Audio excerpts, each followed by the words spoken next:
Area 51. Let's start with the obvious one, and then go somewhere most people have never heard of. Area 51. You know the memes. You know the 2019 Storm Area 51 moment, where 1.5 million people said they'd show up, and about 150 actually did. You know the alien merch town of Rachel, Nevada, where the little alien sells you a burger next to a fake UFO on a tow truck. That's the showcase. That's what everyone sees. What you didn't see is that the joke framing has been doing enormous work for the government for decades, because while everyone was laughing about aliens, nobody was reading the executive order that permanently classified the airspace above it, or noticing that the National Nuclear Security Administration and the FAA jointly control restricted airspace R4808N, which creates a dual-agency legal lock that's essentially bulletproof against FOIA challenges. You can't get documents about a place that officially doesn't exist in the form you're asking about. On the ground, there are patrols in unmarked camouflage vehicles that locals call camo dudes. The perimeter has sensors that trigger before you even reach the fence line, and the nearest thing resembling a co-working space is roughly 90 minutes away in Tonopah, which tells you everything about the infrastructure situation for anyone thinking about working remotely near this area. Here's the actual twist, though. The secret probably isn't what's inside.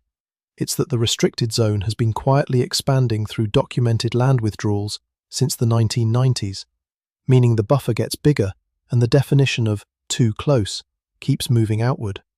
That's the most famous one. Next is the one almost nobody's heard of, and it's been operational since the Cold War. Dugway Proving Ground in Utah looks completely forgettable on satellite. Flat desert, some buildings, some roads, nothing that grabs you. What you didn't understand is that it's larger than Rhode Island, and it tests biological and chemical defense systems, and that is not a rhetorical exaggeration. The legal mechanism here is specific. It's classified as a chemical surety facility under Army regulations, which is a different legal category than a standard military base, and that classification creates stricter civilian exclusion rules that don't bend for journalists, researchers, or curious nomads with a drone. The detail that breaks people's brains. There's an actual functioning town called Dugway inside the perimeter. Schools, housing, community life. But residents require security clearance just to live there, and property rental is managed by the Department of Defense, not a landlord. If you've ever gone down the off-grid Utah rabbit hole looking for remote desert living, this is the invisible wall that sits across that southwestern quadrant and makes certain scenic areas simply unreachable. Utah's locked. But the next one is buried under a mountain on the east coast, and for 30 years it was disguised as a hotel. The Greenbrier in White Sulphur Springs, West Virginia, is a genuinely gorgeous Appalachian luxury resort. White columns, manicured grounds, the kind of place that looks like a wedding venue crossed with a presidential retreat, which is not an accident. What you didn't understand when you saw the photos is that for 3 decades, the basement of that resort contained a fully operational congressional relocation bunker, built to house all of Congress in the event of a nuclear strike on Washington. The cover mechanism is almost absurd in how elegant it is. The government's renovation contract with the resort used the alias GSA Exhibit Hall for the bunker's internal name, and the resort's conspicuous visibility, famous guests, constant staff, rich tourists, was the camouflage. The bunker was only declassified in 1992 after a Washington Post journalist broke the story. Today you can tour it for around $40. The decommissioned communications equipment is still physically in place, and the resort operates normally. The twist is that the secrecy held for 30 years precisely because it was hidden inside the most visible possible wrapper, a place famous for being seen. That one got exposed by a reporter. The next one is still fully active, and is about 90 minutes from Penn Station. Mount Weather, in Bluemont, Virginia, looks like a quiet Blue Ridge community, the kind of road you drive through and forget. What you're actually passing is FEMA's primary continuity of government facility, the location where senior government officials would relocate if Washington were hit. This is not speculation, it's been officially acknowledged. The operational structure has 2 layers, a surface campus that functions as a FEMA training center and is technically accessible, and an underground facility with a separate legal authority and permanent civilian exclusion. Highway 601 runs right past it. You can drive the perimeter without breaking any laws, and the surface campus occasionally posts job listings on USA Jobs, software roles, logistics, administrative positions, sitting right next to listings for federal parks jobs, completely matter of fact. The most consequential bunker in the country is geographically close to millions of people, and clearance, not distance, is the actual wall. Infrastructure underground is one thing. The next one is a whole island the federal government deliberately kept off the map. Plum Island sits off Long Island's North Fork, and from the shore you can see it. Ferries used to be visible. The shape of it is right there. It looks like it should be accessible. What you didn't understand is that it housed the USDA's Animal Disease Center, where researchers studied foot and mouth disease and other pathogens, and the island isolation was the biocontainment strategy, ocean as buffer zone. DHS sold it to a private developer in 2023 for a publicly reported figure around $76 million, which sounds like the end of the story, except the old biosafety infrastructure still requires environmental remediation before any public access is possible, meaning the island is currently in legal limbo. Not a government secret anymore, just privately owned and still completely unreachable. The forbidden label changed hands.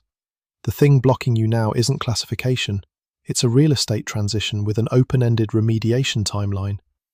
Private ownership blocks one island. The next place is blocked by something much older, a treaty. Pine Ridge Reservation in South Dakota is one of the most visually dramatic landscapes in the US.